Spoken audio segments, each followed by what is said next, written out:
This is the Last of Us podcast on TV Podcast Industries, and we're talking about The Last of Us Episode 5, Endure and Survive. He would be horrified by the things I've done. And if you've come to tell me that Michael wouldn't want me to hurt Henry, that he would want me to forgive, I know that too. He told me. The last time I saw him alive, in jail, he told me to forgive.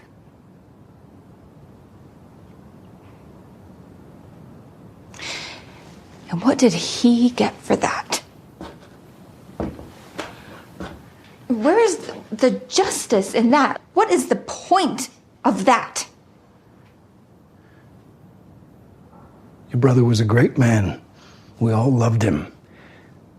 But he didn't change anything. You did. We're with you.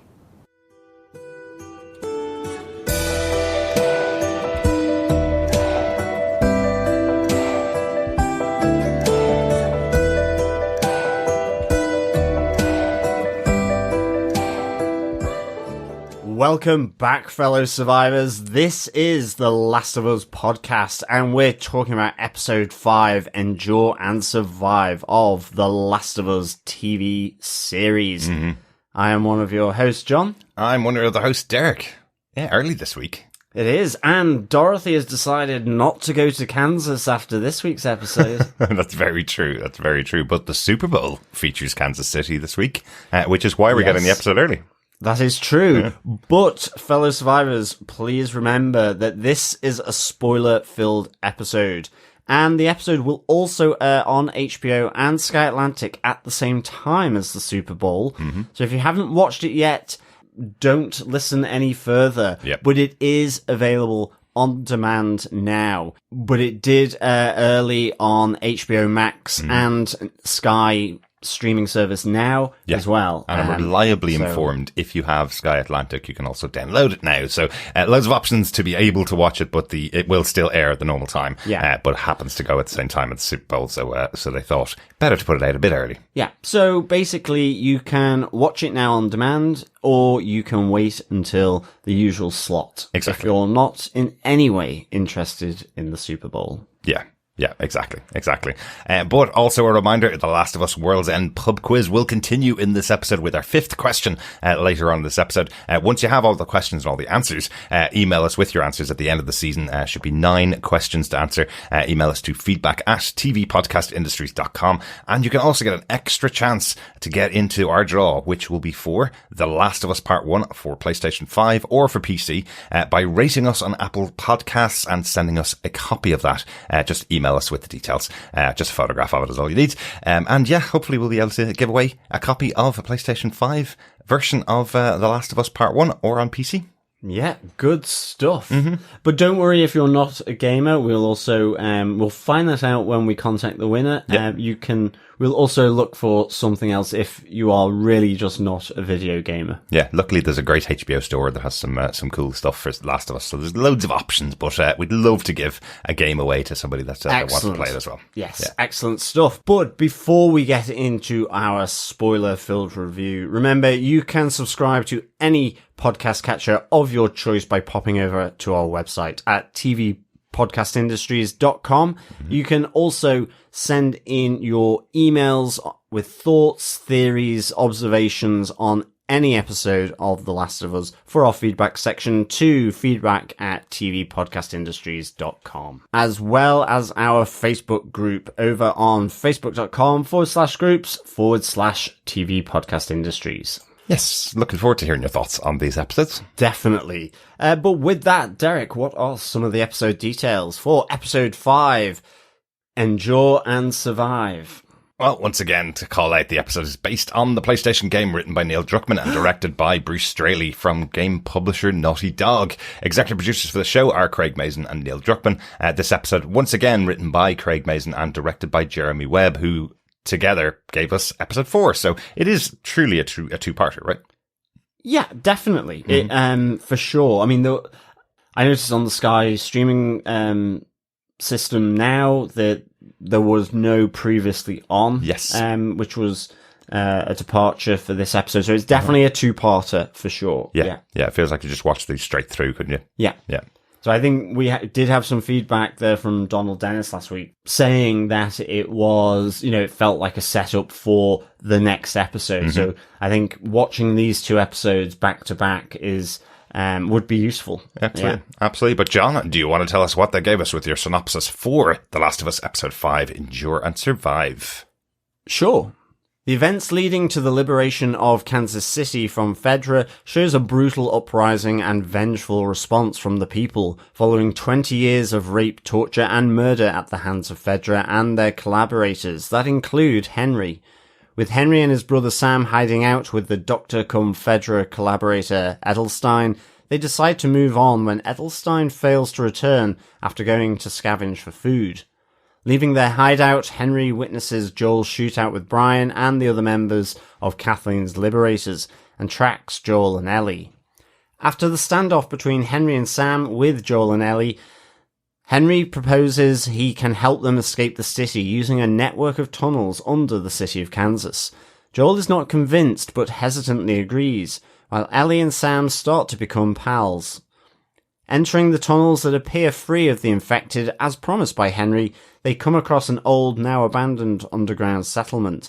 As Sam and Ellie make use of the playroom, playing football and enjoying comics, Henry admits to Joel he was responsible for the capture and death of Kathleen's brother Michael, the former leader of the Resistance, in exchange for medication for Sam's leukemia.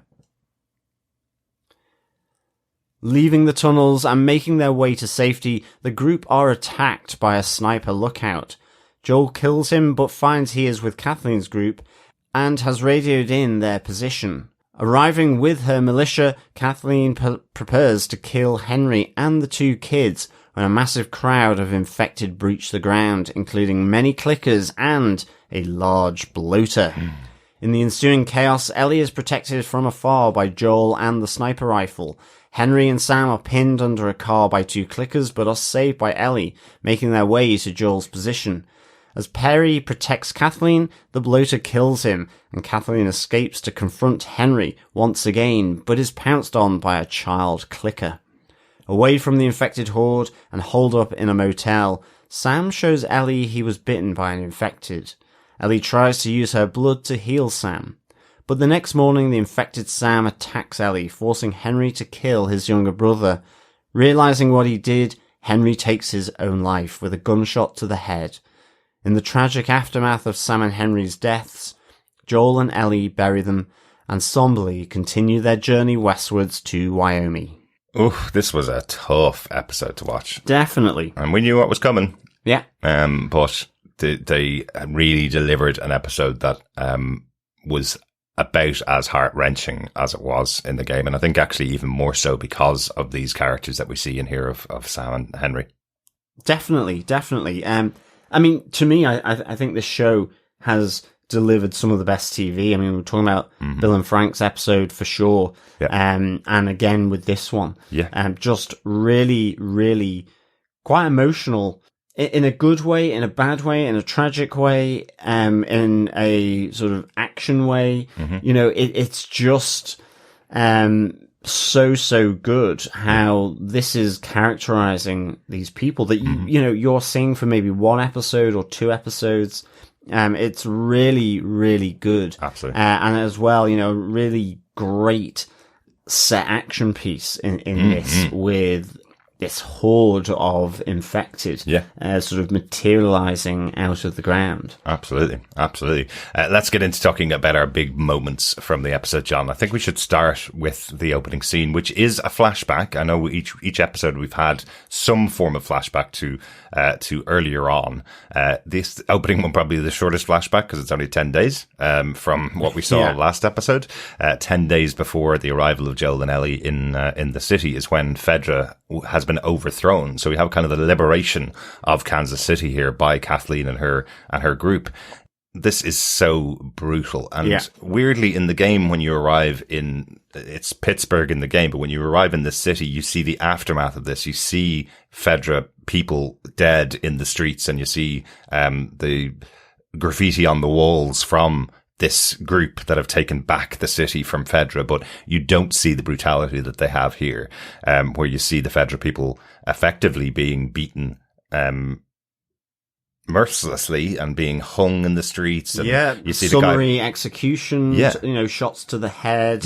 I mean, I think, you have these liberators driving down the roads, announcing that Kansas City is now free. It's been liberated of Fedra. Yeah. If you have collaborated, come forward, you'll be given a trial, you'll be treated fairly, and so on. But it's as they are pulling a body of one of the Fedra soldiers, just looking like a pincushion with knives out of him, and you're just like, yeah, that wouldn't make me want to give myself up if I had been colluding with the enemy. Absolutely. At all. And indeed, you see here with Kathleen, she talks of having a trial. She's quite frank and honest that you're going to be found guilty. You have a trial, you're guilty. But you'll be locked up, you're lucky we're not Fedra, when, she says to all the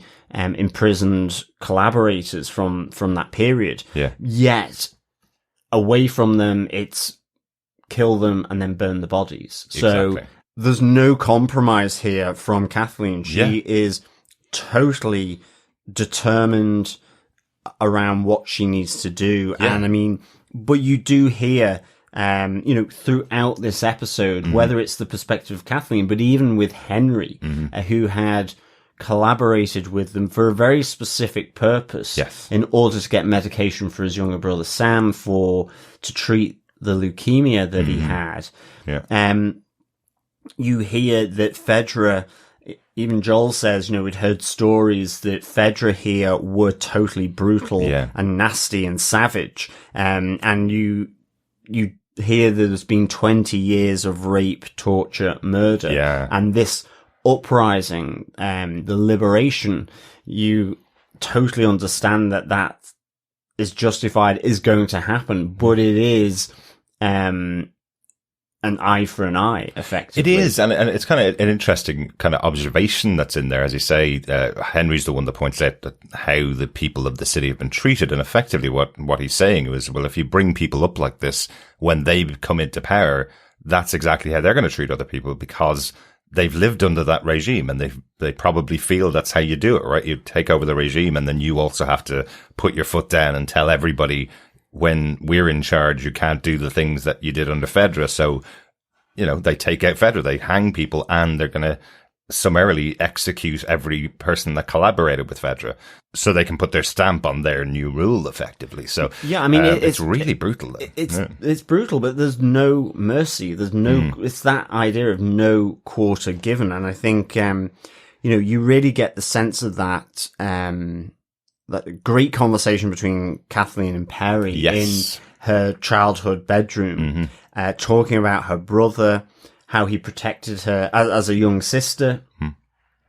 But you then hear Kathleen talk about how, the last thing he said to her was to forgive Henry for what he did, because of what he did, and for the reasons why. Well, to forgive the collaborators overall. And to forgive the collaborators overall. But I mean, she's specifically referencing Henry.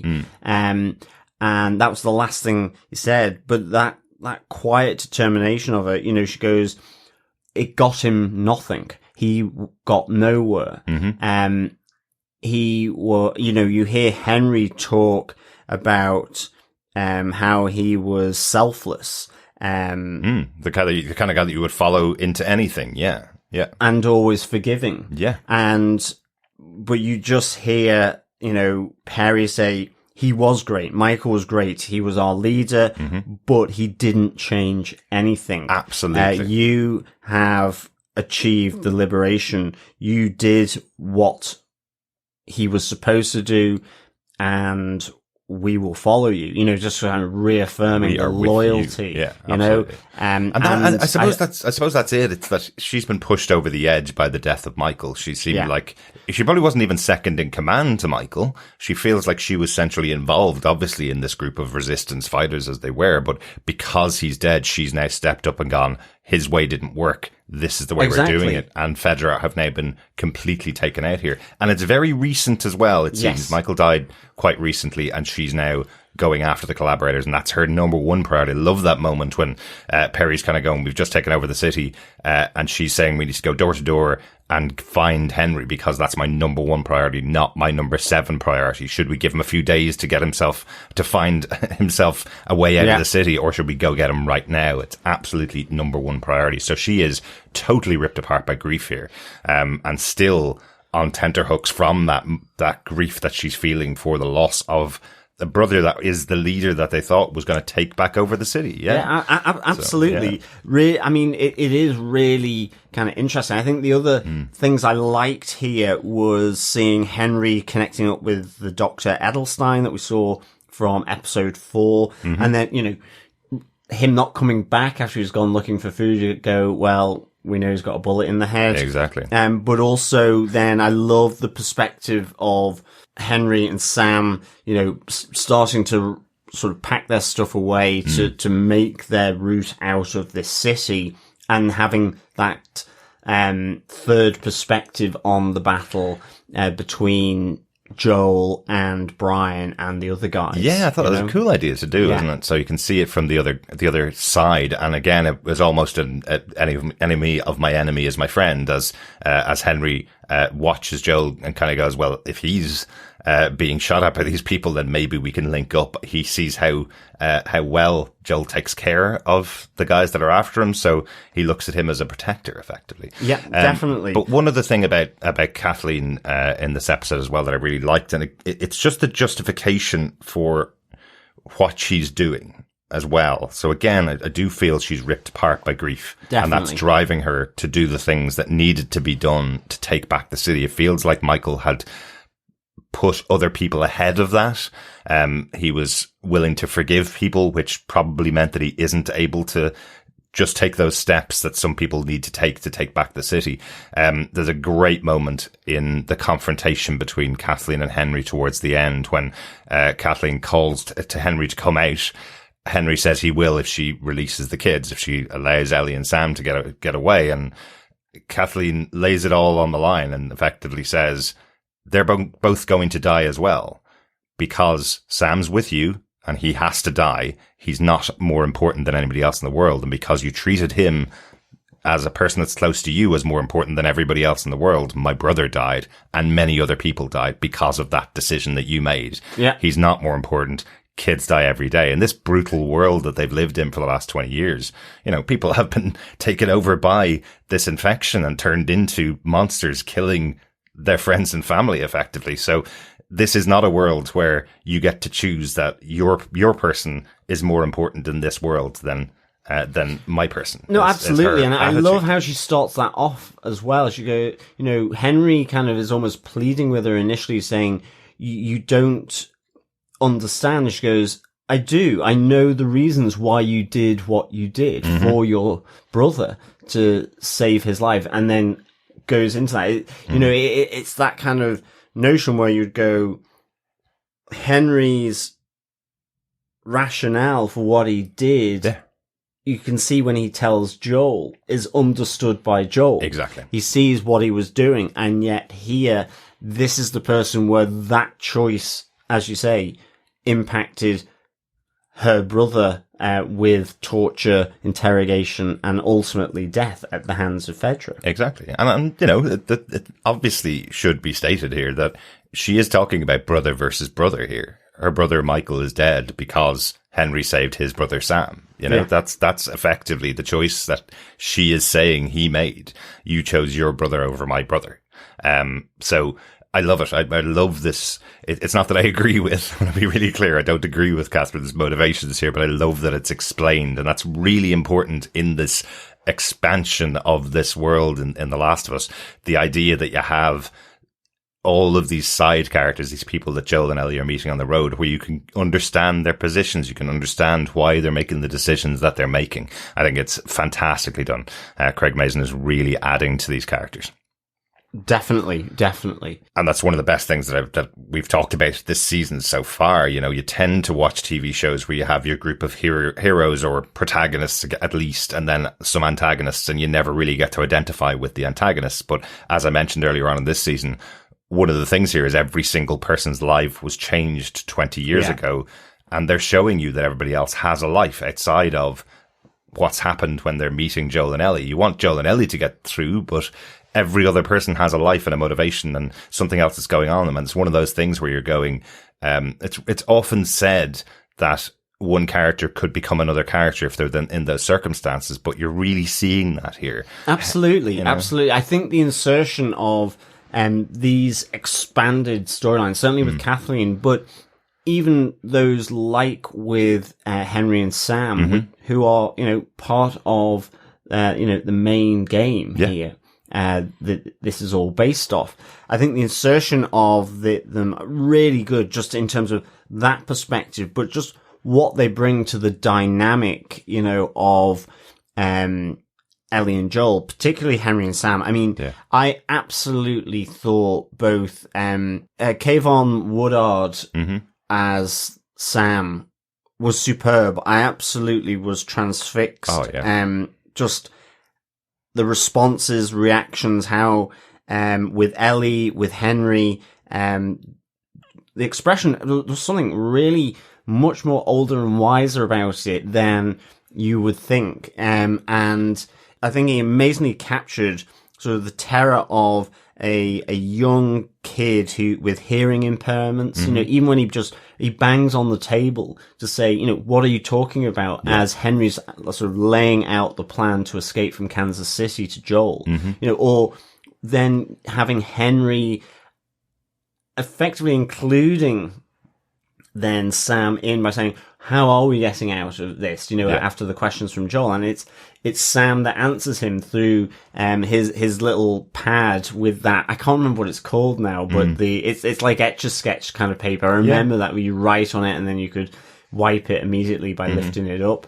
I have no idea what that's called, but just, you know, and he puts up tunnels there and using that with Ellie. I just thought there were some really deep personal touches, whether it was I absolutely loved Henry putting the orange sort of eye mask out, you know, across the eyes of Sam, you know, to make him that superhero that he's been drawing in this hidey hole. I loved when, you know, as they're creeping up, that initial encounter with Joel and Ellie, and you have the crunch of the glass, and he hands the gun to Sam, and Sam's like just this huge smile, but he turns it and points it almost towards himself as well as Henry, and Henry's just like moves it.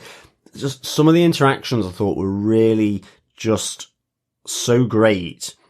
Just really lovely touches, great touches happening between these characters. And I think similarly with Lamar Johnson playing Henry, just really good, because effectively he's in one episode of this series.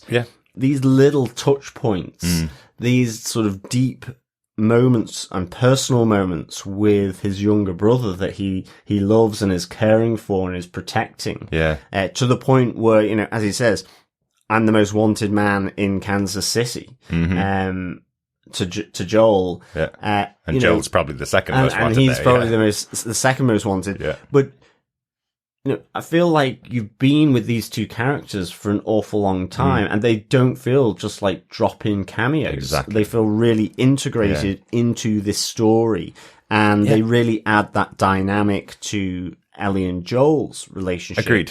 Even at gunpoint, where Joel's kind of just giving very unconvincing reassurances to Henry, saying, "No, we'll we'll lower our guns now, and then you won't harm us, will you? Because we haven't harmed you, really."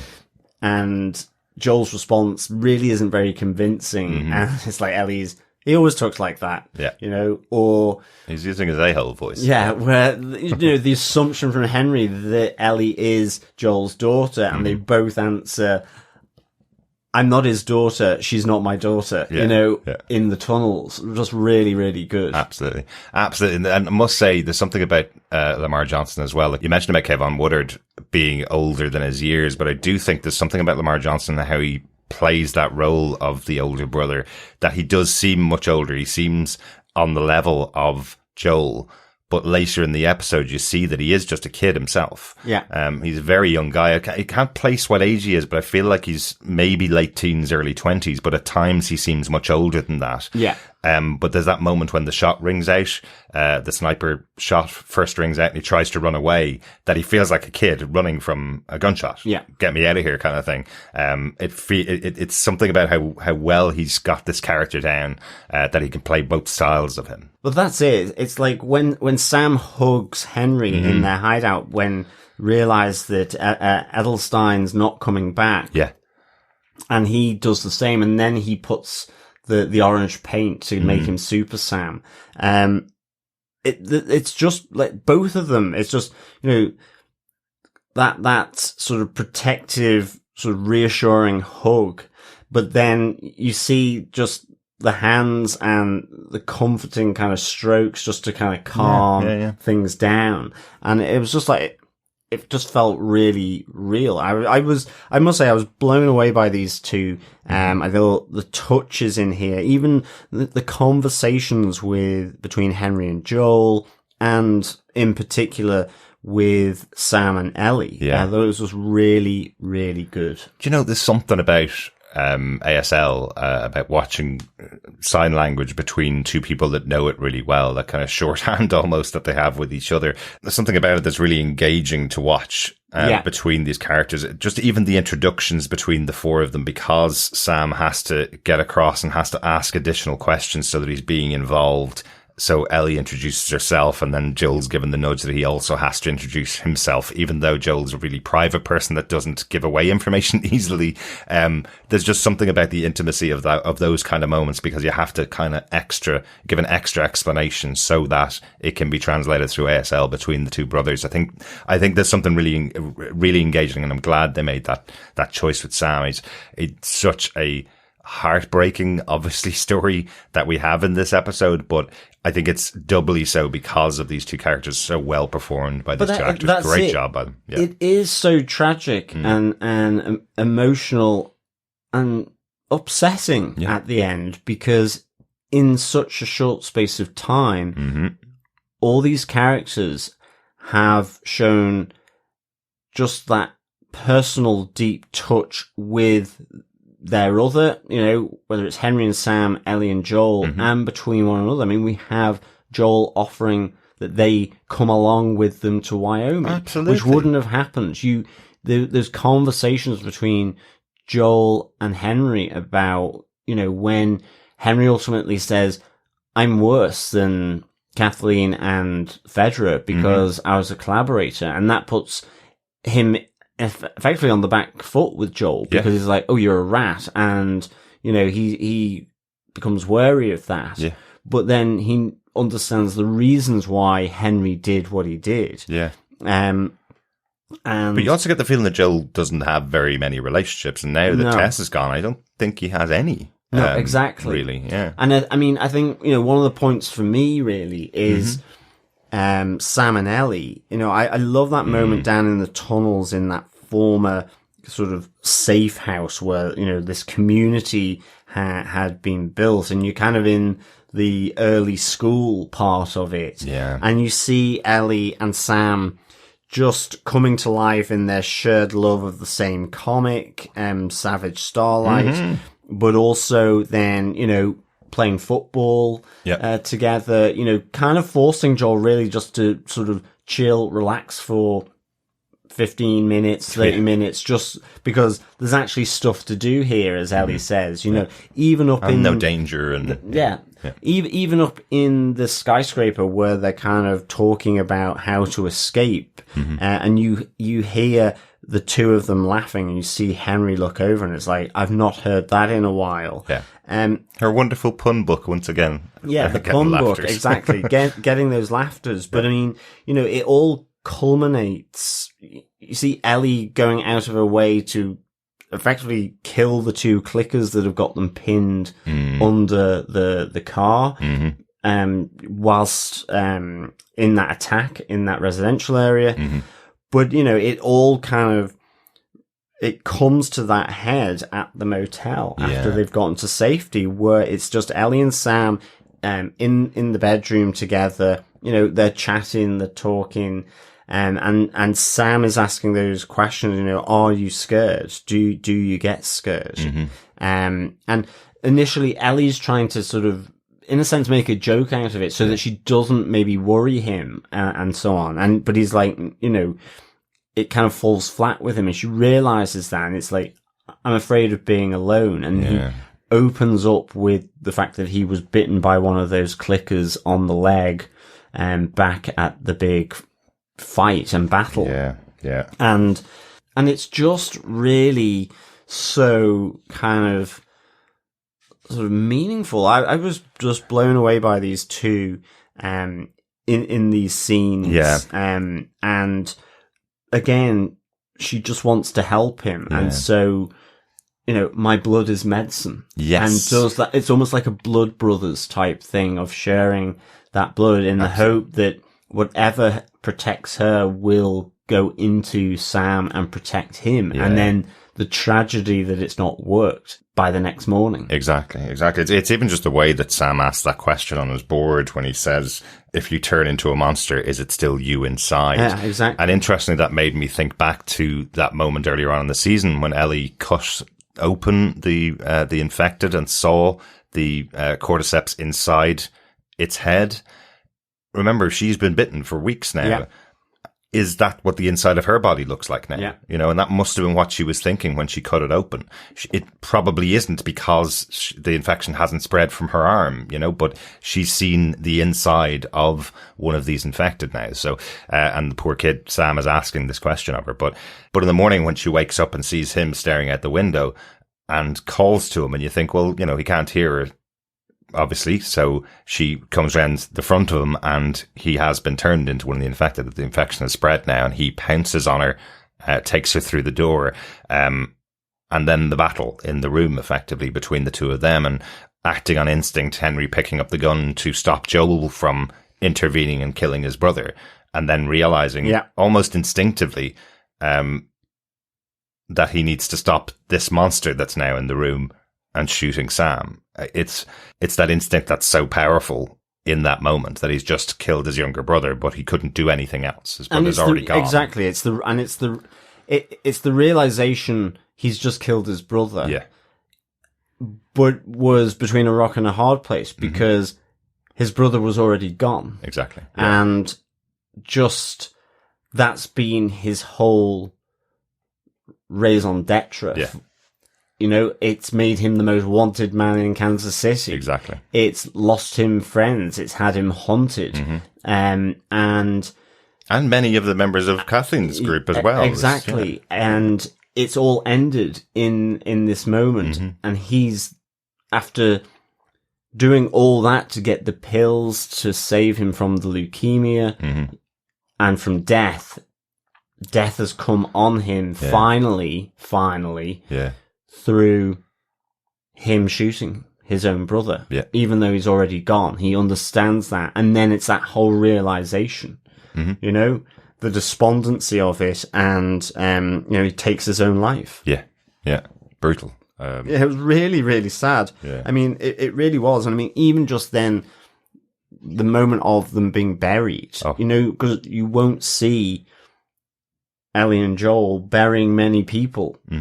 It's the I'm sorry note on his little board. Oh, so and it's kind of, the pervading sense of sadness and tragedy, in the sense of from Ellie, which way's west? I need to get out of here. I can't absolutely be here, because you've seen this sort of developing friendship between the two of them. Yeah. You know, someone closer to her age than Joel. Exactly. To be able to, you know, be silly and all that. It was just, I mean, it was phenomenal storytelling. I absolutely, and yes, it's sad, but it to me, it was just really phenomenal, this episode. Totally agree with you.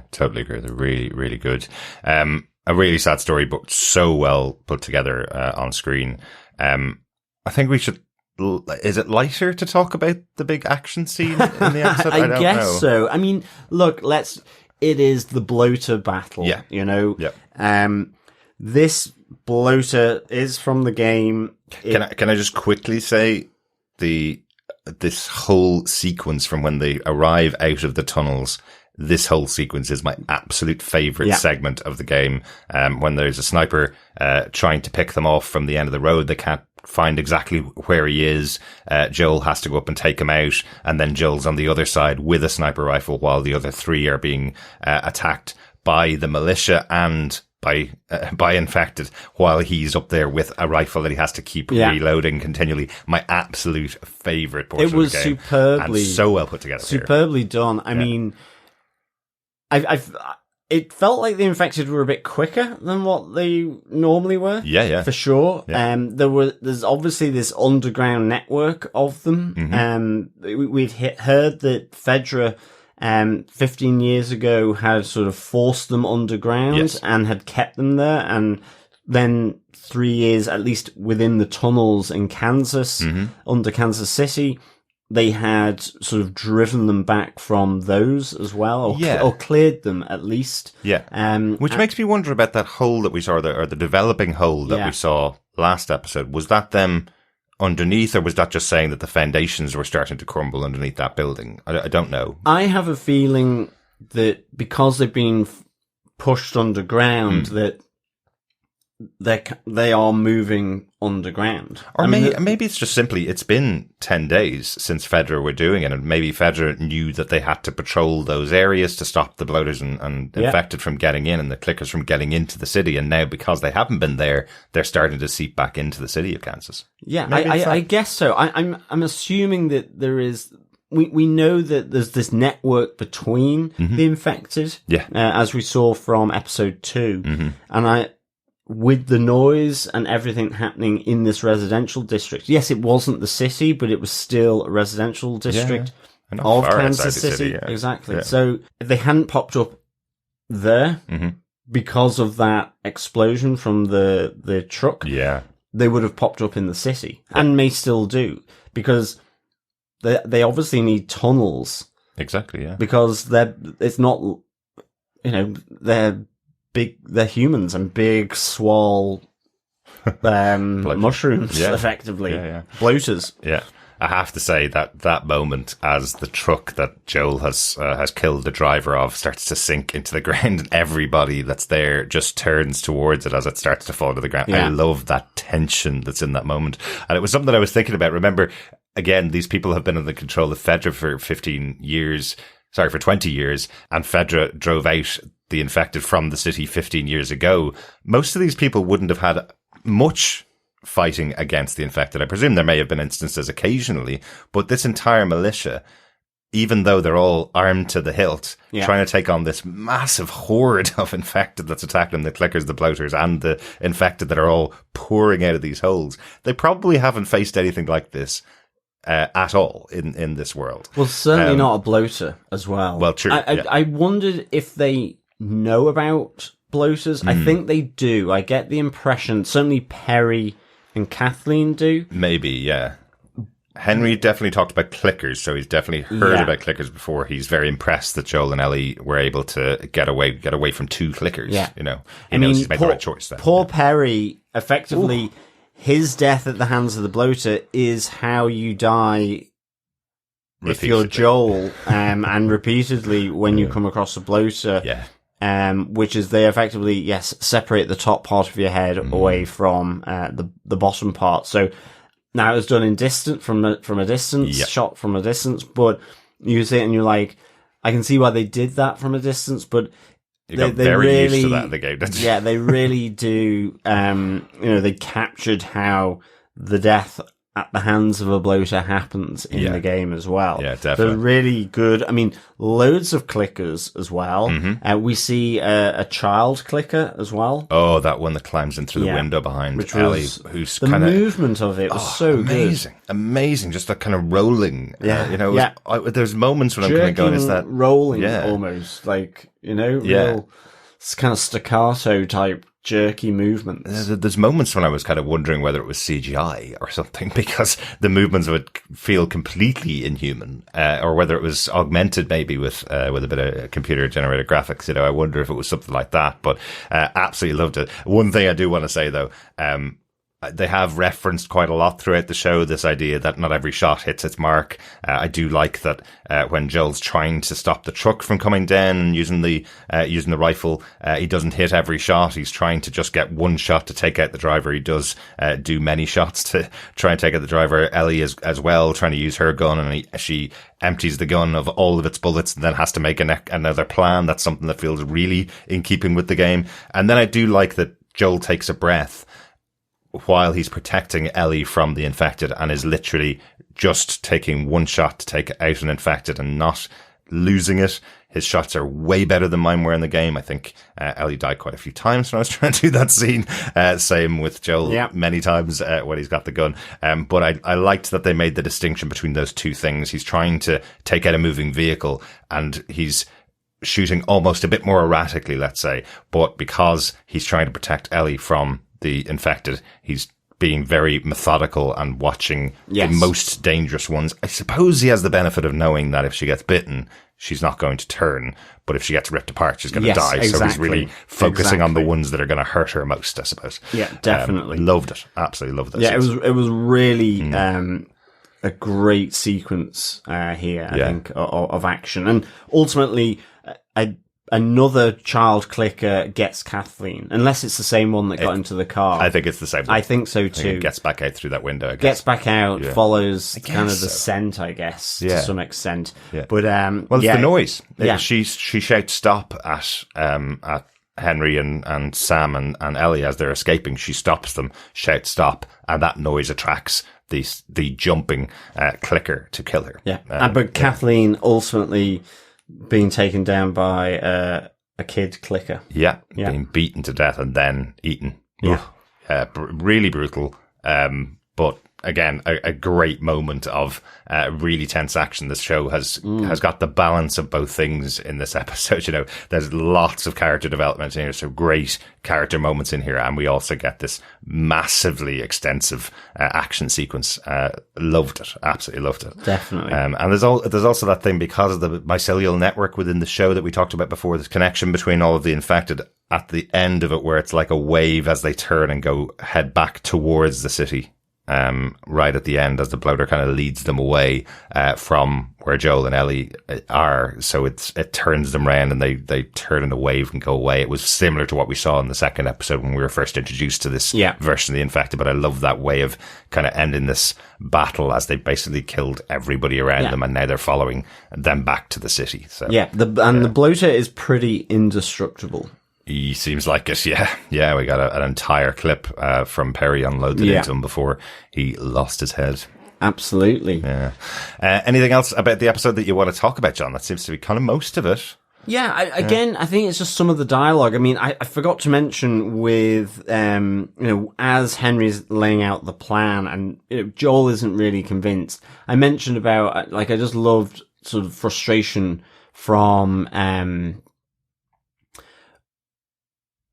Sam banging on the table, but like preceding that, Joel's not that convinced at all. And he says, that's your great plan. And Henry says, no, that's my dicey as F plan. Yes. And then you get the bang from Sam, who asks, what are you talking about? What are you saying? And I love that Henry then effectively out loud and in sign language says to him, they're going to help us, even though there's been no promise of that, and kind of turns back to Joel to kind of seal that deal, even though he's just been put in that difficult situation, I guess, because he's not convinced as Joel here. I mean, even just preceding all of that where they're sharing the food, and Joel goes, I love it. We didn't kill one another. Let's call this a win-win situation and go our separate ways, you know? Yeah. So I love that Joel is still has that standoffishness, but you see that he's taken by these two when he, you know, with the conversations with Henry and with how Sam and Ellie are getting along. And it's just really, I just thought it was really good. So I just wanted to kind of mention that. Absolutely. I actually really want to say Pedro Pascal in this episode, there's some wonderful moments from him in here. You know, he's playing a really stoic character, someone that doesn't speak very much, for reasons. You know, he specifically calls it out in this episode. You know, even though the area around them looks completely safe, he needs to make sure that it is safe before everybody feels comfortable, because the next moment something could come around the corner and kill you. That's how Joel lives his life. But there's some great moments with Pedro Pascal's face acting in this episode. And, you know, just, it strikes me that for the last couple of years, he's been playing The Mandalorian on one of the biggest shows in TV with a mask on over his face. And one of the things we've really been missing is the face acting that we're getting from him in this episode. There's two moments I really want to call out. One is where Henry reveals that one of the most violent things he's ever done is pointing an empty weapon at Joel's face, and the look on Pedro Pascal when he realizes both guns were empty and you got one up on us. Brilliant way of conveying that. And then also there's a moment when he tells Ellie to take out her gun, which last week he gave her the gun for the first time because he now trusts her and knows that she can handle it, and told her to put the gun in her backpack as only for emergencies, yet she put it in her pocket. This time he says, take out your gun. She takes it from her pocket. And you can see on his face, he's like, this effing kid, she will never do anything I tell her what to do. All conveyed with just a few movements of his eyes and his face. Absolutely brilliant in this episode. Really, really liked what he's delivering here. Yeah, absolutely. For sure. So, Derek, any other notes or Easter eggs? You mentioned the Savage Starlight comics in the game. Those are collectibles in the game. It's really funny. We've played through the game like 4 or 5 times now, I think, and I don't think I've ever collected that full set because I get so engrossed in the story and so engrossed in the game that it's not that kind of game that I want to veer off and pick up comic books or pick up collectibles in the game. So I don't think I've ever collected the full set, but that is something from the game. It's a story that runs through it. It's a science fiction story that Ellie absolutely loves, and it does have a character that she really identifies with. So it is an important kind of background thing, like the letters that we were talking about before. So great to see that in live action there for the show as well. And one other thing that I just really, really, really liked was as the sniper is shooting down at the 4 of them, and the 4 of them are hiding behind the car. You hear the noise, which is directly from the game. This noise that the character uses when they're listening around them. It's a really intense kind of high pitched noise as if they're focusing on what's going on around them. So I love that they incorporated that into the, that's great into the soundtrack to incorporate that into sort of the soundscape of it all. Yeah, it's a really intense sound and always makes me think of the game. So I love that they incorporated that in there. Good stuff. Yeah. So, Derek, overall, what did you think of The Last of Us Episode 5, Endure and Survive? This episode was brilliant. I watched this at 2 o'clock in the morning. I stayed up because it was the only time I think in the season I'm going to be able to stay up all night and watch an episode live as such.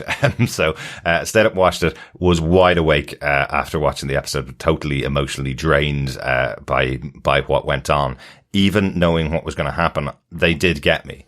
I felt like there is an argument with 4 more episodes to go in the season. There's an argument to keep Henry and Sam alive a bit longer and take them on the journey with them a little bit. And I felt like they sold that really well. So to have the ending that we get for the episode for Henry and Sam, it almost feels as brutal or probably worse than we saw in the game. Those 2 characters are really well developed here in the show. Both actors really, really good at what they delivered in the show.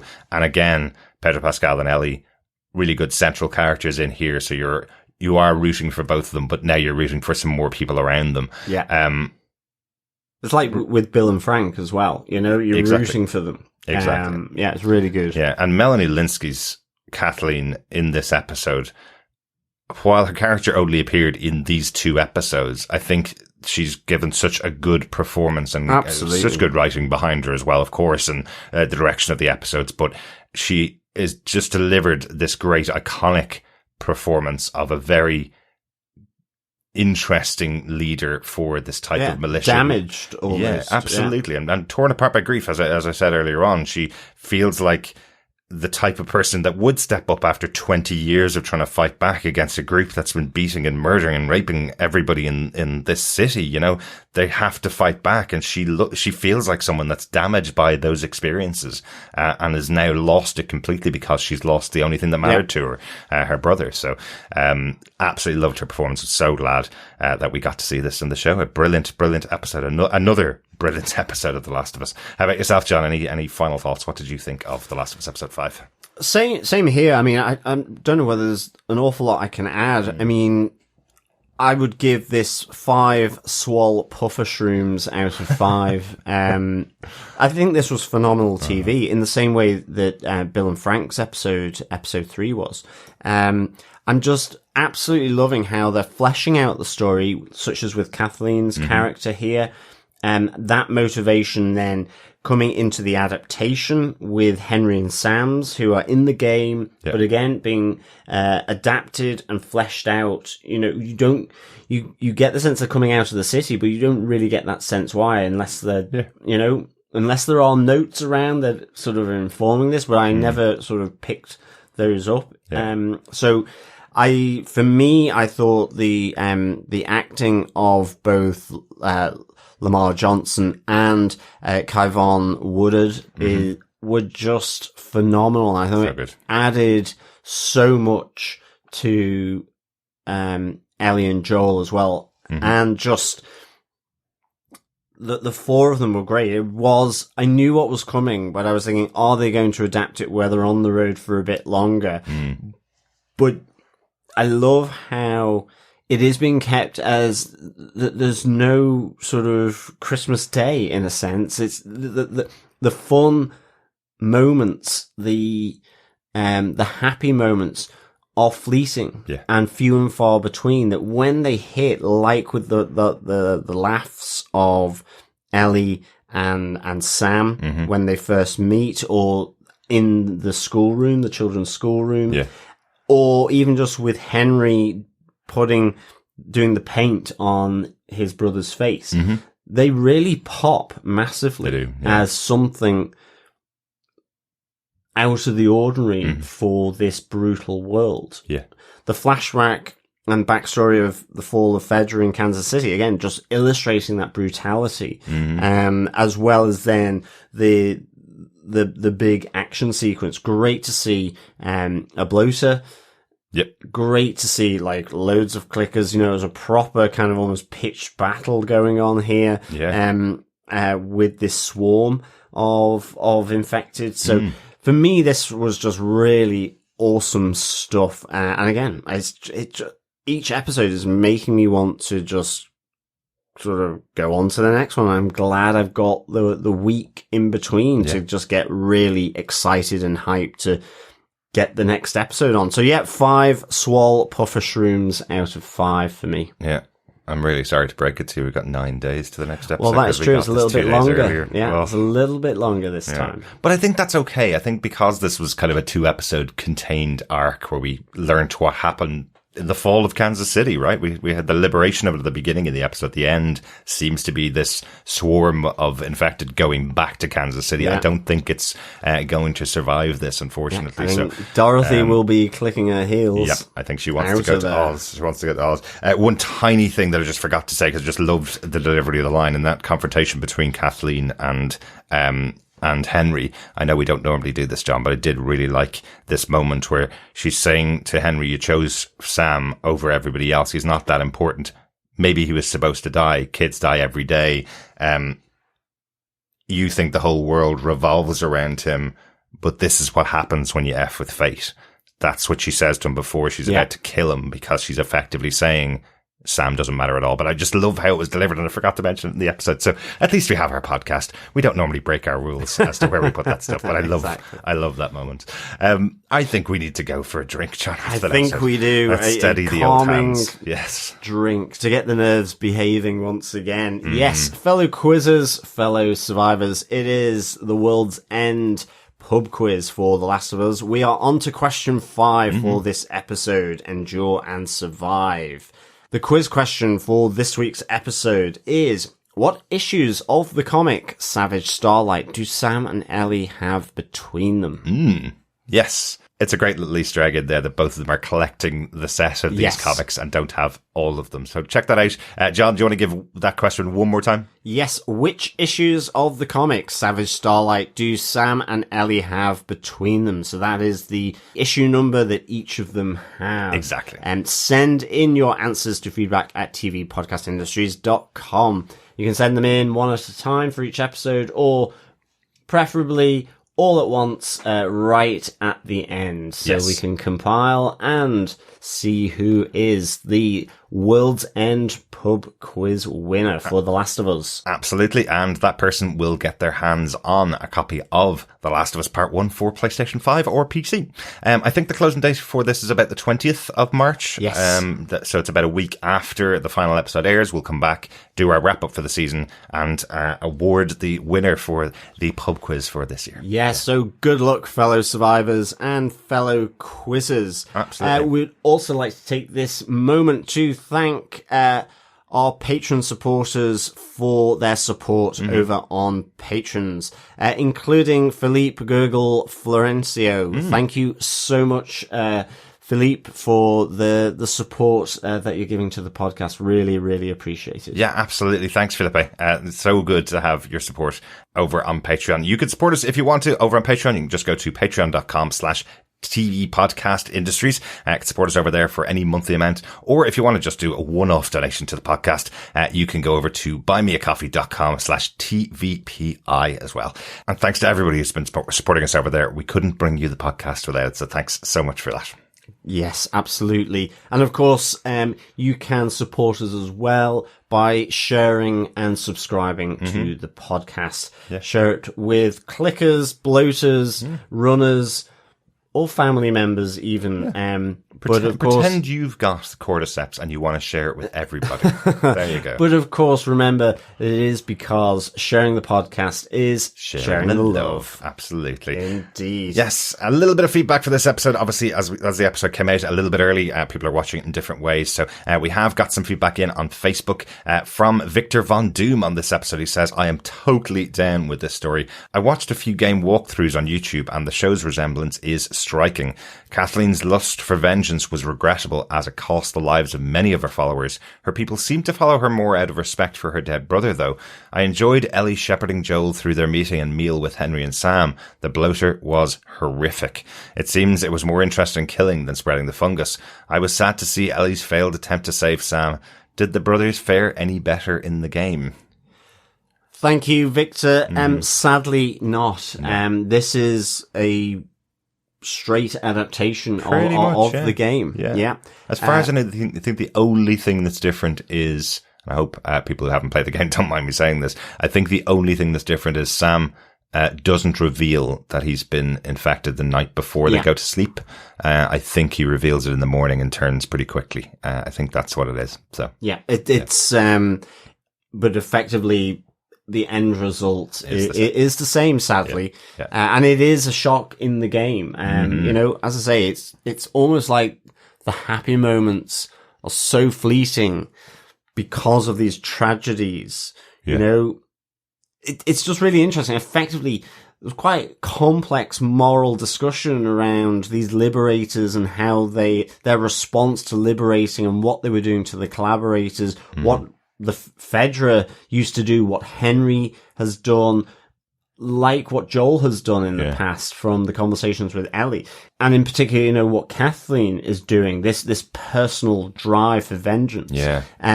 But it's almost that, in a sense, no one's wrong. It's not that, it's not that anyone is right or wrong. The rationale for it is coming from places that you can at least see the logic as to why they're behaving like that. Whether you agree that Kathleen should have just effectively started off, being almost detached from that forgiveness that her brother actually told her is another matter. But to her, it's that never helped him. Yeah. He ended off dead, and this is survival. Exactly. Her survival is to be uncompromising. Henry's was the survival of his younger brother, who he cares and protects and loves very deeply. Yeah. And the relationship with Ellie and Joel is evolving because it was transactional at the start. Absolutely. It was to get a battery. Yeah. And so I do love that moment when really Joel good. asks Ellie, does she trust him? That moment where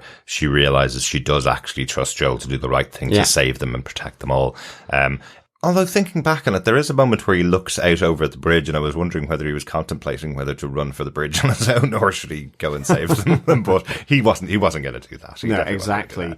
Great stuff. Thank you, Victor. Yeah, thank you so much, Victor. We also got a short message from Stuart Campbell who said, another great episode. I'm playing through the game just now and really interesting to see the changes in parts of the storytelling. Yeah, absolutely. I mean, that's the thing. There's an awful lot of straight up adaptation here, but the new stuff that's expanding or adding depth here is really good. And again, it's the medium of television, doing it for that reason, showing that drive as to why Henry and Sam are having to get out of Kansas City, exactly, which, if I recall, and I might be wrong, but my recollection is that you don't really know why. They're just trying to get out of the city because of it's almost like bandits. You don't really understand that they're liberators. Exactly.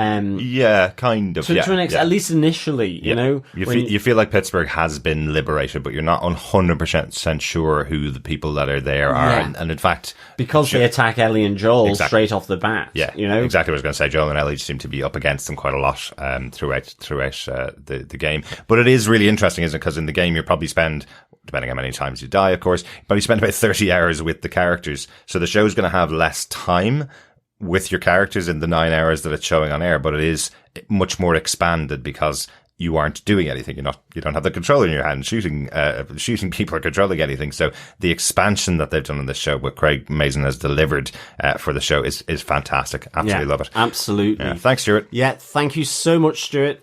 We also got in some feedback from Donald Dennis. Donald says, that was another great episode with a great arc.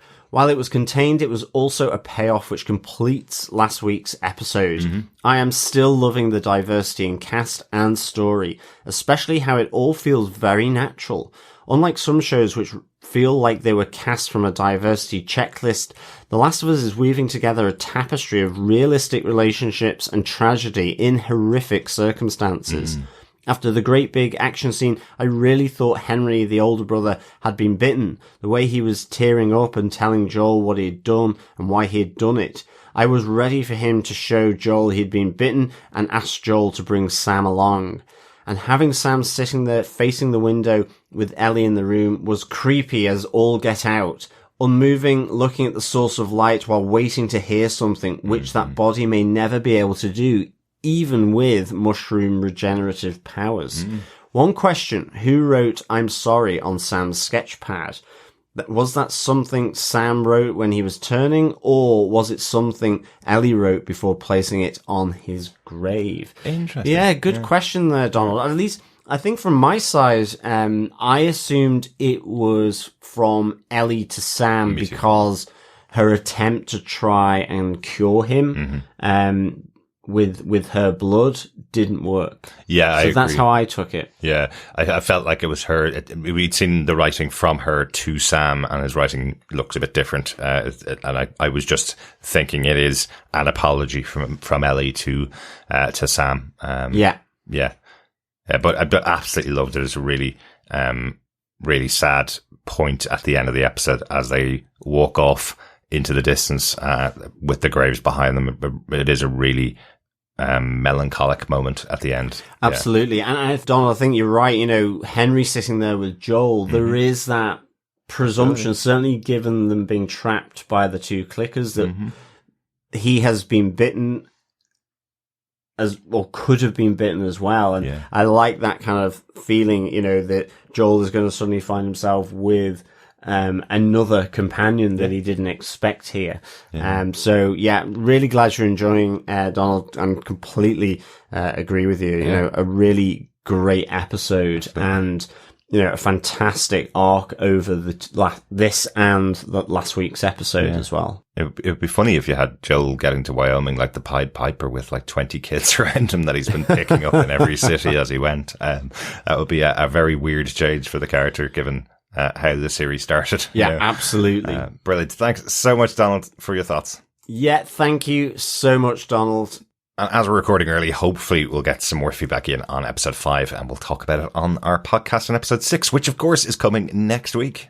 Yes, episode 6, Kin. Yeah, interesting. Yeah, family. Who could that be? I wonder who that Will could they be. finally get back to meeting with Tommy? Hope so. I hope so. Yeah. I would be surprised if they didn't. Yes. Let's just put it that way. Yeah. Remember as well, fellow survivors, we are also covering Star Wars The Bad Batch each week as well. If you're looking for something completely different. Exactly. And as well, we'll start our coverage of the 3rd season of Star Trek's Picard. 3rd and final, John. 3rd and final, indeed. Yeah. And we can say now, because the embargo has passed, we can say we've watched the first episode and it's really good. It is. Yeah.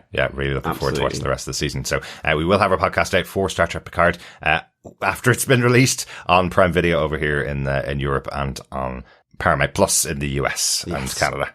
Yeah.